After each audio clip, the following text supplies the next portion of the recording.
5 Minuten diesmal, Holger, für HTML-Dialog. Das schaffst du doch eben. Schauen wir mal rein. 5 Minuten.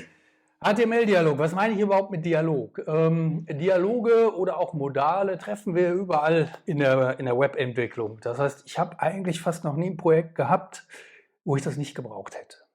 Ich habe ein Beispiel mitgebracht, das ist die Reddit-Startseite für irgendein Subreddit. Ich klicke oben rechts auf Anmelden und dann geht ein Dialog auf. Das meine ich mit Dialog an der Stelle. Und das kann man jetzt selber implementieren. Ja, macht man doch. Bringt dann aber eine Reihe von Problemen mit sich. Zum Beispiel die Sichtbarkeit. Wir beide nutzen ja gerne mal React, ne? Und wir haben gesehen, der Dialog wurde getriggert oben rechts mit dem Anmelde-Button.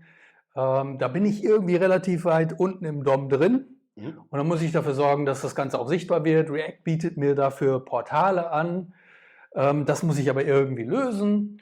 Fokusbehandlung und Interaktion mit anderen Elementen sind so Dinge, die ich betrachten muss. Heißt, der Dialog geht auf, dann sollte der Fokus entsprechend irgendwo im Dialog sein, sollte den Dialog auch nicht wieder verlassen können. Generell, man sieht zum Beispiel am linken Bildschirmrand ist eine Navigation. Solange der Dialog offen ist, sollte diese Navigation, ich sag mal, disabled sein.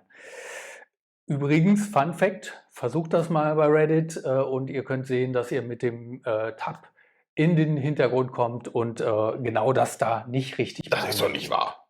Das ist doch nicht wahr. Ja, Accessibility ist so ein bisschen das übergeordnete Thema. Da geht es noch über Fokus hinaus. Ich muss vielleicht auch dafür sorgen, dass so ein Dialog richtig announced wird an den Screenreader etc. All das ist also, es zeigt, so ein Dialog wirkt einfach, ist dann im Detail aber ganz schön komplex. Deswegen nutzen wir in Projekten ganz oft irgendwelche Bibliotheken, die uns da helfen, React Modal beispielsweise. Die gute Nachricht ist, das braucht ihr nicht mehr. Es gibt nämlich jetzt den HTML5-Dialog. Wie sieht das aus? Beispiel, eine ganz einfache HTML-Seite, wir haben nur eine Überschrift, dann haben wir einen Button und wir haben ein Dialogelement. In dem Dialog selbst wird ein Titel gerendert und ein zweiter Button, der den Dialog wieder schließt.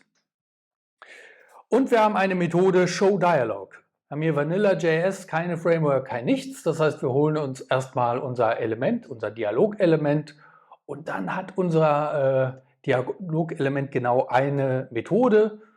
De facto sind es 3, aber eine dieser 3 Methoden ist ShowModal. 1, 3, das siehst du nicht so eng, ne? Lass doch mal 5 gerade sein, mein Freund. Das ist richtig, ja. Genau, das heißt, eine der 3 Methoden ist ShowModal und damit öffne ich eben unseren Dialog und ich kann ihn dann eben auch über Close wieder schließen. Die dritte Methode im Bunde wäre Show, dann geht der Dialog eben nicht modal auf. Wie sieht das Ganze dann aus? Wir haben die Seite nicht groß gestylt, also es ist eine Überschrift. Am Anfang sehen wir, der Dialog ist nicht sichtbar. Der wird halt erst dann sichtbar, wenn ich auf den Button klicke und die Show-Methode rufe und man sieht, was ich hier noch gemacht habe, ist, der Hintergrund wird leicht ausgegraut. Auch das kommt mit. Ihr habt also CSS-Mittel, mit denen ihr den sogenannten Backdrop stylen könnt. Und das Ganze funktioniert in allen modernen Browsern und ihr braucht kein einziges Framework mehr davor. Holger, was sagst du dazu? Ich ausnahmsweise mal bei so Themen von dir, finde ich das sehr gut. Also das ist Mir macht das auch Spaß mit dir. Nee, also die API ist der Hammer. Also das ist, man hat es ja manchmal, wir hatten ja diese Folge über was war es nochmal, dieser Try-Catch in CSS. Das fand ich ein bisschen verkopft, muss ich zugeben. Fand ich ein bisschen verkopft. Und das ist halt genau die API, die ich früher noch auch selber implementiert habe.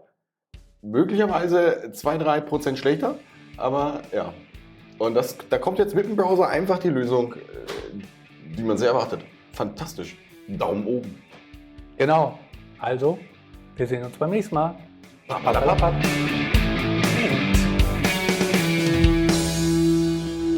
Ja, wahrscheinlich bin ich einfach nur komisch. Das kann sein. So, Stefan. Moment. So, Stefan, jetzt komm. Wahrscheinlich bin ich einfach nur komisch. Leute, was habt ihr da für eine Meinung? Schreibt die gerne mal unten in die Kommentare. Ja, Leute, ich wusste, dass der Stefan ist einfach, der ist so einfach zu kriegen. Das ist